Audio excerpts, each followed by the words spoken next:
Assalamualaikum, selamat pagi. Kita lanjut ya di mata kuliah BNM. Hari ini topiknya Business in a Borderless World. Nah, di chapter ini saya yakin hal-hal yang tentunya sangat terkait sebenarnya dengan kasus pandemi COVID-19 ya.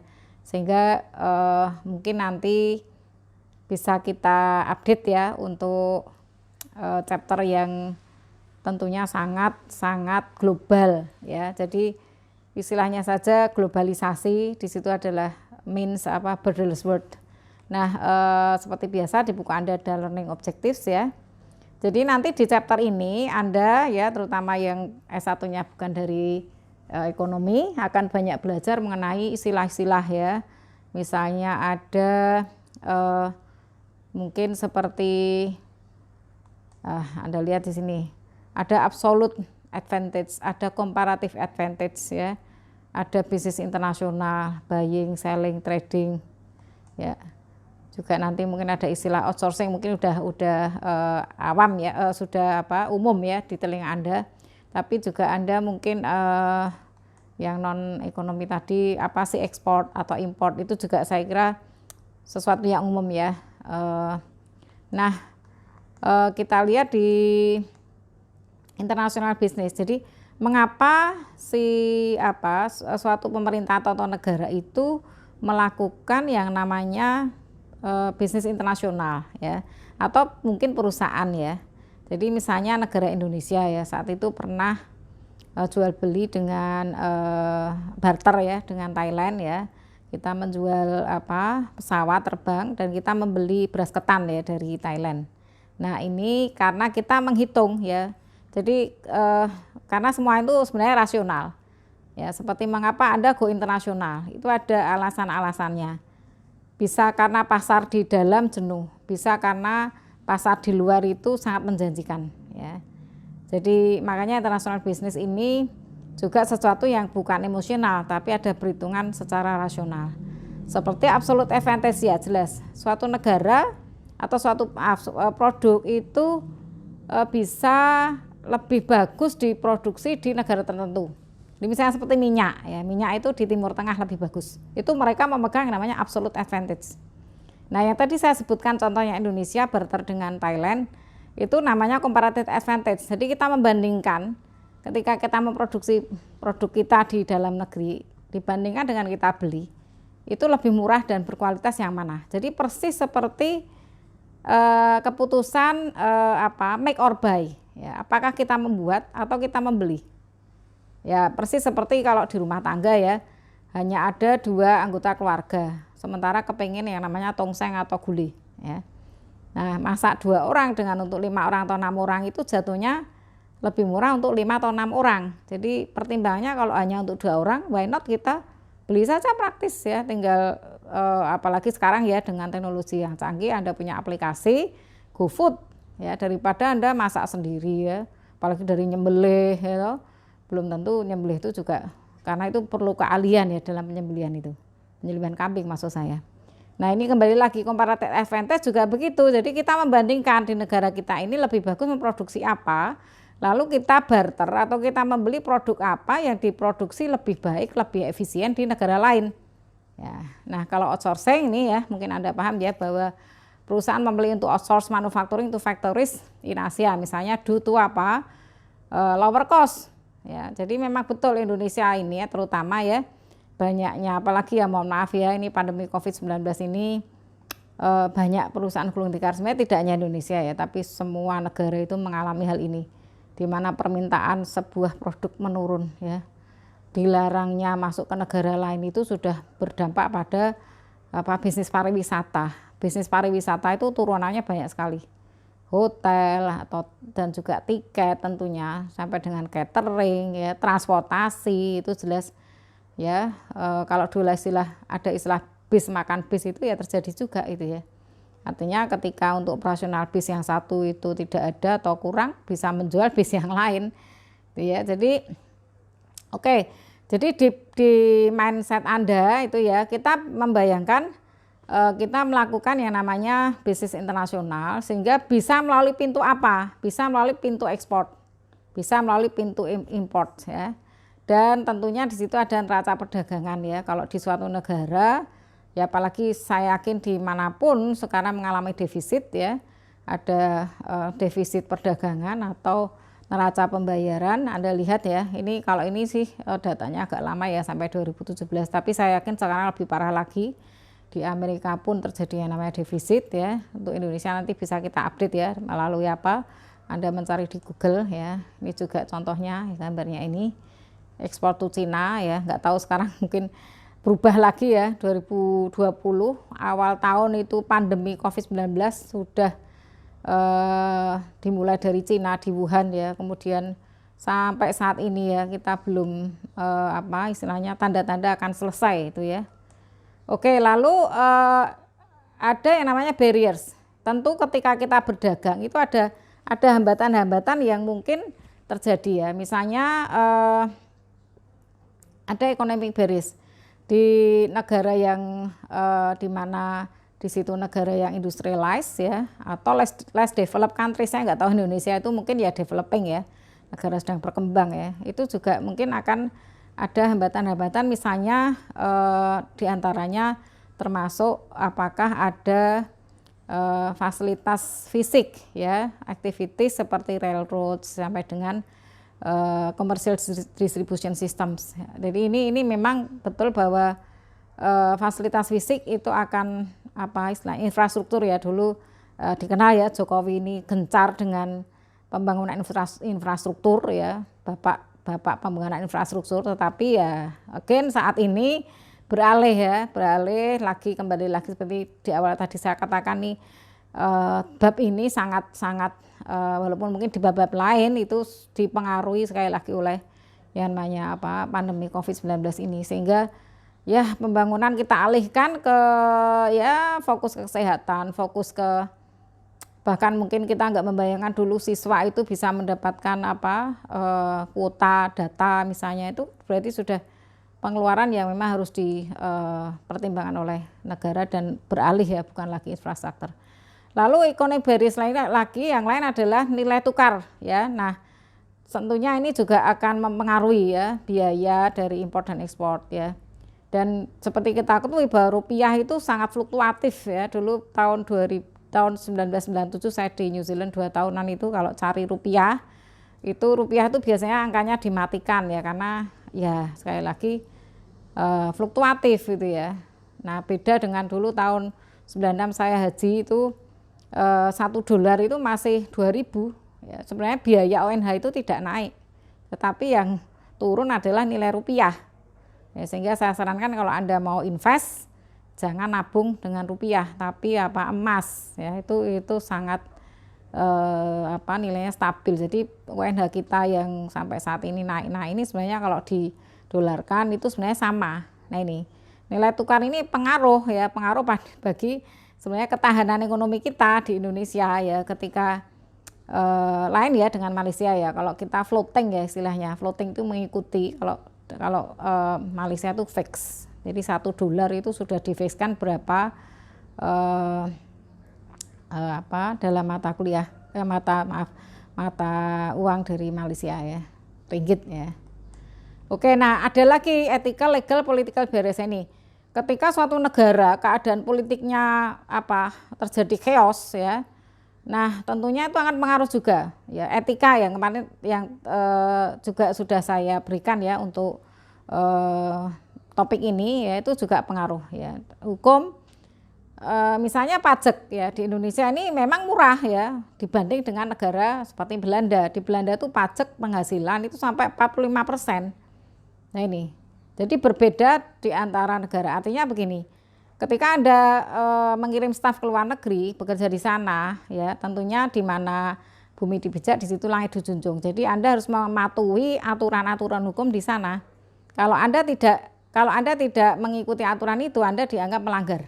Ya, walaupun sebenarnya 45% itu juga akan kembali ke rakyatnya ya. Nah ada ya tentu di negara lain kita harus belajar juga mengenai bagaimana ketika misalnya ya makanya di UGM atau mungkin di universitas lain menekankan jangan fotokopi gitu ya, karena itu sebenarnya melanggar ya copyright dan patent laws ya. Nah di Indonesia itu yang aneh adalah biasanya orang beli itu fokus ke harga bukan ke hak cipta ya, kan itu hak cipta intelektual, dan juga mungkin merek tertentu memang sudah dipatenkan. Jadi Anda kalau membeli dari produk yang palsu, nah itu Anda kalau di luar negeri akan kena masalah ya. Kalau di Indonesia mungkin ya masih boleh lah gitu ya, toleransinya masih tinggi, sehingga kadang-kadang yang produk asli itu bangkrut, yang justru yang palsu itu yang laris ya karena murah ya. Nah lalu yang lainnya adalah tarif ya, pembatasan bersama perdagangan. Di situ ada tarif, import tarif, exchange controls, kuota, embargo, dumping ya. Makanya kita kadang-kadang terkena juga menjual barang atau suatu produk yang justru lebih murah dibanding dengan di dalam negeri ya. Tentunya ini kebijakan pemerintah sebenarnya. Kuota juga begitu ya, haji tadi juga disebut kuota, yaitu bisa melayani seberapa banyak orang ya, jamaah itu ada kuotanya ya. Oke, yang selanjutnya ini pertanyaan ya, saya yakin Anda bisa menjawab ini ya, yang mana ini bahwa government may impose bla bla bla on imported goods ya. Tentunya jawabnya adalah B ya. Adanya itu tarif ya, sehingga untuk pressuring them to buy domestic products. Nah yang lain lagi adalah memang kadang-kadang political barriers di situ ya berubah setiap saat, seldom in writing ya, mungkin juga adanya kartels ya. Jadi kalau dari suatu negara itu terjadi ketidakstabilan politik ya, pasti itu menjadi ancaman tersendiri ya bagi suatu negara yang tentunya ingin ekspansi ke negara tersebut ya. Nah international trade barriers yang lain adalah social and cultural barriers. Jadi secara bahasa ya, kita sendiri di Indonesia ini, walaupun bahasa Indonesia menjadi bahasa utama, tetapi kita masing-masing daerah itu punya. Nah itu terjadi juga ketika kita keluar ya. Anda bisa bayangkan, Anda yang pernah ke Jepang, saya kira tidak akan menemui istilah Latin atau mungkin bahasa Inggris ya, karena mereka sangat menggunakan bahasa mereka sendiri, sehingga ketika Anda ingin berbisnis dengan orang Jepang atau mungkin Korea bahkan, atau mungkin negara yang sangat mengagungkan bahasa seperti France ya, Paris, itu juga mereka sangat bangga dengan bahasa mereka, sehingga hati-hati Anda ketika punya minat atau keinginan untuk ekspansi ke negara tersebut, Anda harus bisa beradaptasi, karena bahasa ini bisa menjadi sumber miskomunikasi ya, dan ada differences in body language ya, dan personal space ya. Orang Arab ini kalau ketemu dia akan sesama ikhwan itu akan saling mencium ya. Ini juga Anda jangan sampai berprasangka bahwa ini kok pria akrab dengan pria, itu jangan negative thinking ya. Itu adalah merupakan kebiasaan mereka ya, dan juga persepsi mengenai waktu ya, agama, hari libur di Indonesia ini banyak karena kita mengakui ada 5 agama, dan tentunya kebiasaan itu harus dihargai ya. Jadi misalnya bulan puasa di Indonesia ini tidak boleh yang namanya buka restoran ya pada siang hari, dan bahkan kalau memang terpaksa harus buka itu harus ditutup dengan korden ya. Dan juga akan berbeda dengan metric system ya. Ini silahkan Anda bisa pelajari ketika mengukur istilahnya suhu badan, itu akan berbeda dengan di Indonesia itu Celsius, di negara lain mungkin Fahrenheit, seperti itu. Nah kebiasaan-kebiasaan yang berbeda tadi itu akan membuat bisa terjadi miskom ya. Ini nanti saya putar ya, namanya video ya. Makanya Jepang tidak pernah menang di dalam World Cup ya, jadi Piala Dunia ya, karena ya ini lucu ya, walaupun ini ada juga misi iklannya, tapi Anda bisa lihat.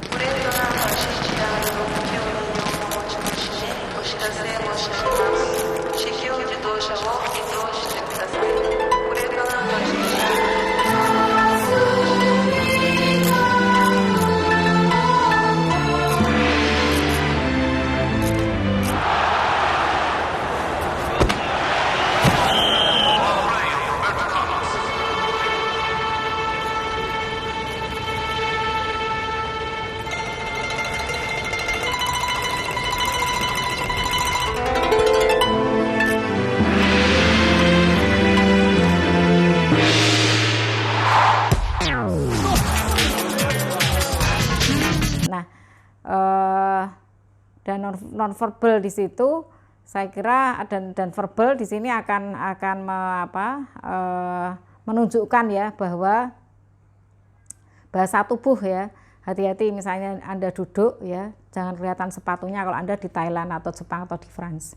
Kemudian juga di Jepang jangan sampai Anda mengedip-ngedipkan mata, walaupun istilahnya kalau Jawa itu kelilipan itu bisa berarti I love you ya. Nah, di negara yang Buddhis itu juga jangan sampai Anda memegang kepalanya ya dengan tangan, ini akan dianggap tidak sopan.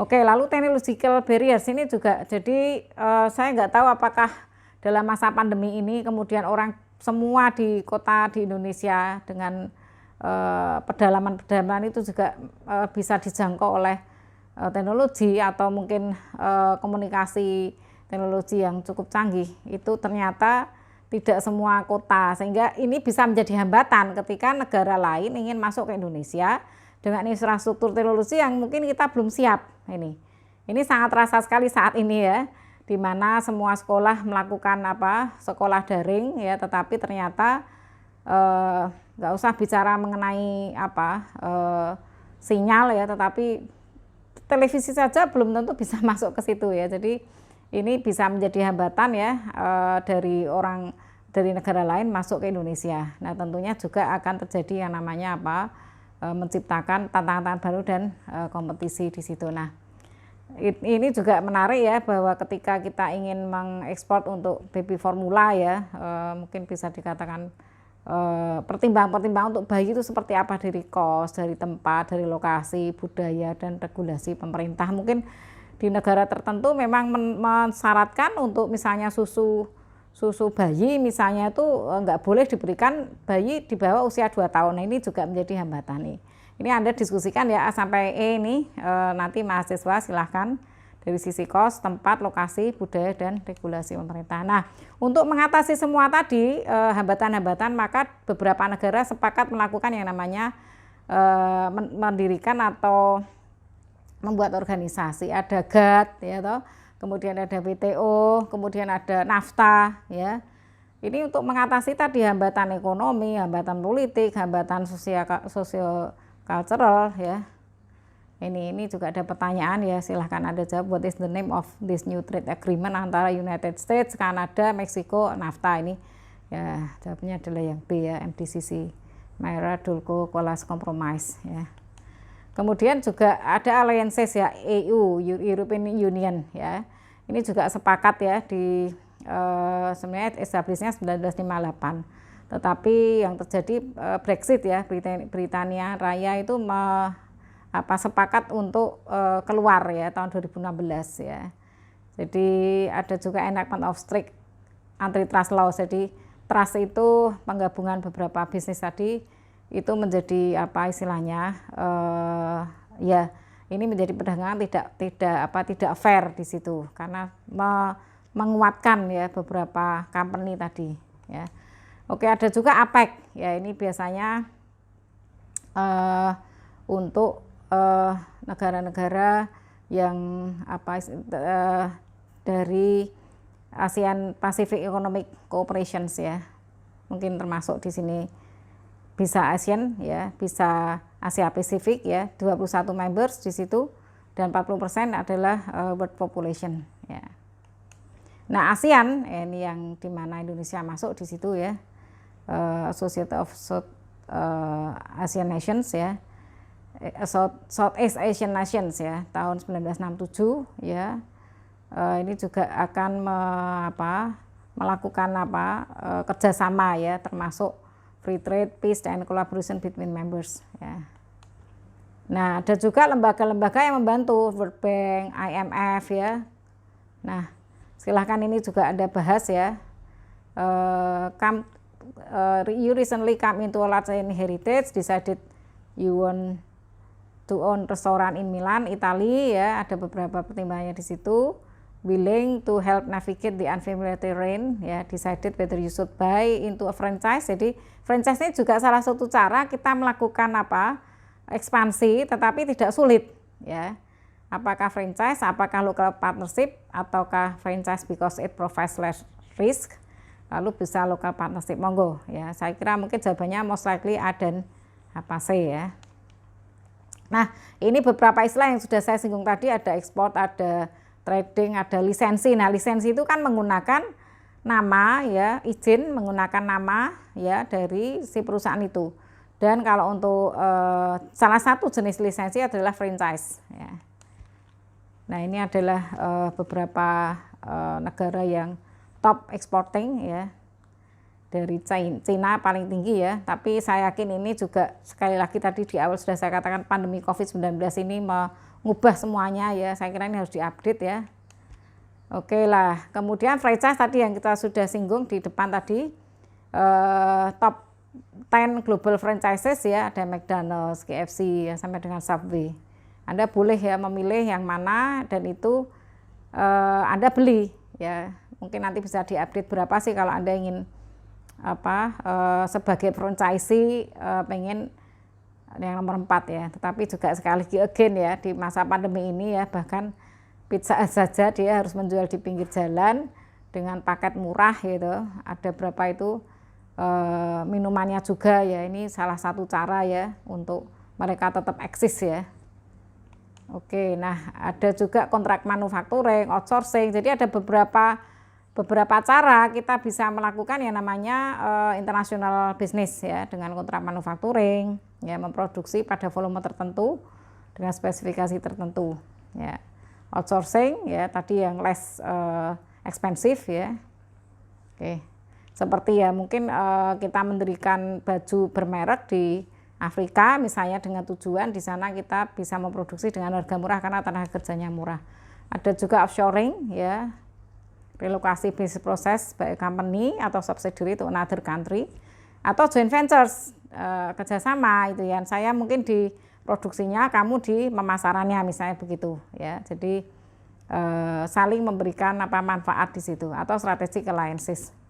Nah, yang paling memang bisa otonominya lebih lebih tinggi adalah direct investment, yaitu kita mempunyai sendiri overseas facilities atau kita sebut multinational corporations ya. Jadi itu yang beroperasi di negara lebih dari satu negara. Nah, ada lagi strategi yang lain, yaitu apakah multinasional strategi atau global. Nah, bedanya apa? Multinasional ini dipimpin oleh ya local manager, tetapi kalau global ya kita tidak melihat asal muasal dari mana produk itu ya, yang jelas ada headquarters, ada host countries, tapi tenaga kerjanya bisa dari, misalnya ini perusahaan Unilever ya dari Belanda berdiri di Indonesia, tenaga kerjanya bisa dari Singapura. Nah, ini itu namanya global strategy. Jadi pasar dipandang satu dan sama, seperti misalnya produk diapers ya, itu kan bayi sama, tidak melihat bayi Asia atau bayi Eropa ya, yang jelas yang diukur adalah berat badannya. Lain dengan multinasional, itu dia lebih ke adaptasi produk setempat. Nah, ini cara-cara kita untuk memasuki bisnis internasional. Nah, yang lainnya adalah managing the challenges of global business ya, bagaimana kita sensitif ya terhadap strategi for the global marketplace, implementasi efektif di situ ya. Jadi challenges yang menciptakan bagaimana efektifnya itu menjadi tantangan sendiri. Oke, saya kira itu. Terima kasih. Assalamualaikum warahmatullahi wabarakatuh.